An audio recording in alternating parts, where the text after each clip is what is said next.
Yeah, ladies and gentlemen, my name is Mutale, founder member of Diamondale Foundation. We founded Diamondale Foundation in 2009. Since then, we've been working on consultancy work in marketing and project management.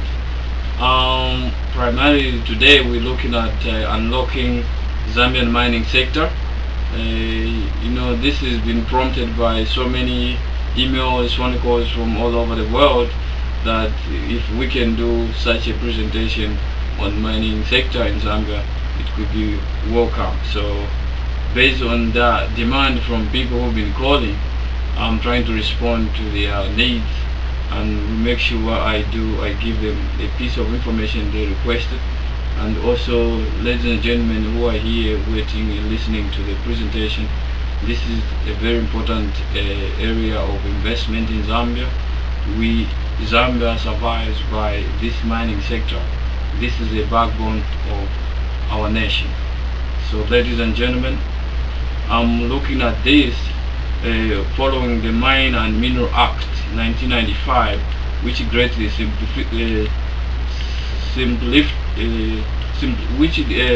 simplified the licensing procedure, places minimum reasonable constraints on prospecting mining activities, and creates a very favorable investment environment, whilst allowing for international arbitration to be written into development agencies, should this be deemed necessary. So, ladies and gentlemen, this has been acted, and mining is a regulatory friendly area of investment. So I have an outline here which we are going to look at. We're going to start with because the topic itself is talking about the minerals in Zambia. So we have industrial minerals, then we have dimension stones, then we have metal stones. After that, we are going to look at licensing system, and then we will understand also the rights as you come to invest there. What are your rights? So that is the outline that I have for you. And without wasting much of your time, I'm trying to go straight and start working on industrial minerals. What are these industrial minerals? I've picked three types of industrial minerals. I've picked limestone, and then this limestone is one of those important mineral in Zambia that helps and is used mostly in agriculture.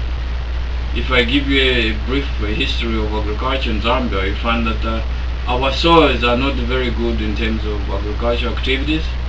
Mostly like where I come from, the province or the northern province of Zambia, we have this problem of acidity and alkalinity. So the use of lime reduces the acidity of the soil, the acidity and the alkalinity of the soil, to reduce it such that we are able to grow more food. So if people can come and invest in limestone, trying the producing of limestone, which will be helpful to farmers all over the country. So I'm appealing to you, ladies and gentlemen, to look at this sector, limestone, as a very important industry where we can invest. This will lead to helping the whole community of Zambia as well as neighbors to Zambia in terms of agriculture produce. Remember, we are with the view to reduce poverty in these poverty-stricken areas, and this could be one of the first steps that we can make to produce more and required food that is needed in a particular community. Then we have coal. Coal has been in Zambia, has been in existence since 1967. So Zambia has been producing coal for the longest period of time. We are talking of 1967 to date. Zambia has been living on coal, and this is also another industry which we want to maintain and upgrade and make sure there must be other people who can also invest, trying to make use of the coal in different fields of our economy, so that at least we run away from burning of the bush like we usually live in my area of origin, northern Zambia, where we cut trees just to sustain our living in terms of agriculture, so that we prepare land for future agriculture. But in this case, and they also use these trees, when they cut them, they use it for charcoal, which at our level of understanding nature nowadays, we need to reserve these trees. We need to reserve nature. So if we help out going to coal mining, it will be a very good investment area. Then we also have feldspar. Feldspar is one of those minerals that Zambia has. In recent years, the demand for feldspar has been from local ceramic producers and from glass products. So, like for example, in Zambia, we had one of these organizations which used to produce glass, which is called the Kapili Glass Factory, but now it's not there anymore. So we're trying to look for people who can make use of the feldspar to produce more of the ceramic products, towers, we have cups, we have plates, and also glasses. So this is one of those minerals that is used to manufacture or make those kind of products. Then again, those are the three examples under industrial minerals. Then we are moving straight on to dimension stones. What are dimension stones? Dimension stones are also picked about 3 types of dimension stones. We are going to look at cobalt. This cobalt is just yet to be found. This cobalt is not grown, is not natural, is made in a laboratory. So again, you see people like cobalt so much. Right now, nowadays, if you walk into any jewelry store, any rock store, you find cobalt displayed over there. People like it, they want it. But we can produce this coal in abundance if you came and invest and make use of these kind of stones.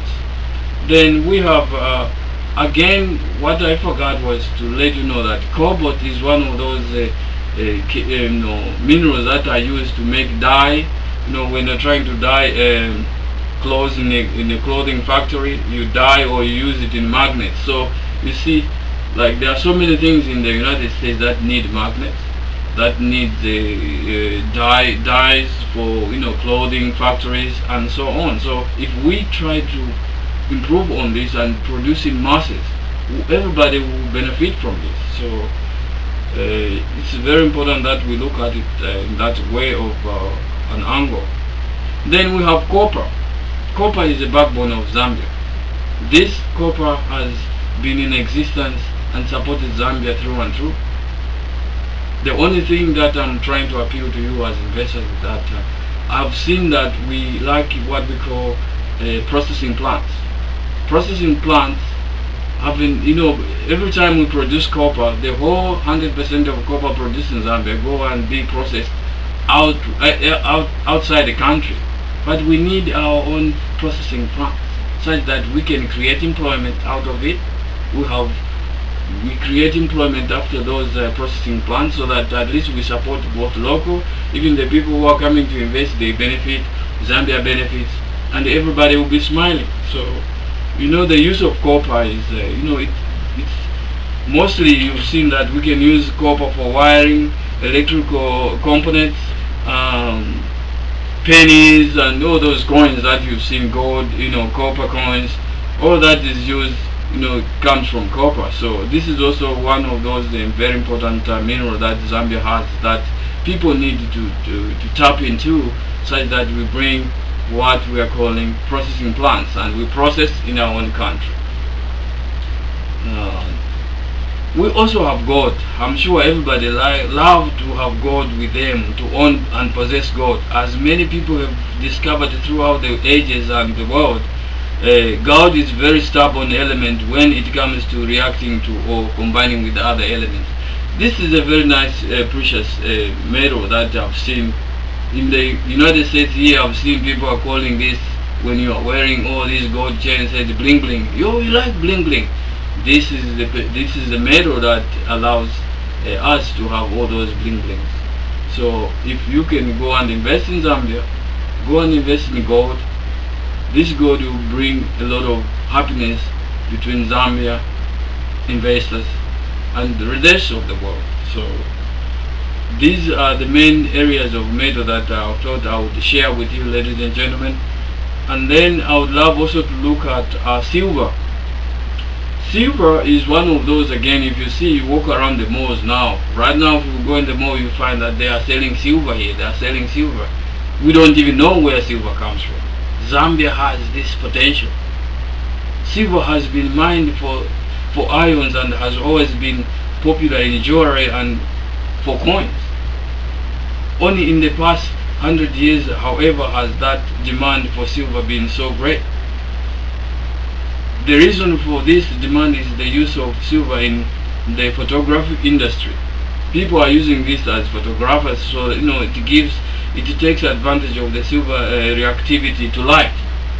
So all that, if we can work together, invest in Zambia, we try to again do what we can to help one another. Investors benefit, Zambia benefits, and everybody will be smiling. But how do we go into this kind of an investment? That's one of those most important. There are a few things that we need to understand. We have to understand the licensing system. How does it work? How can you go into the mining? One of them is you need to obtain licenses. There's one, prospecting license. This gives you right to prospect the minerals. Then you also have retention license. This gives you rights to retain an area subject to agreement.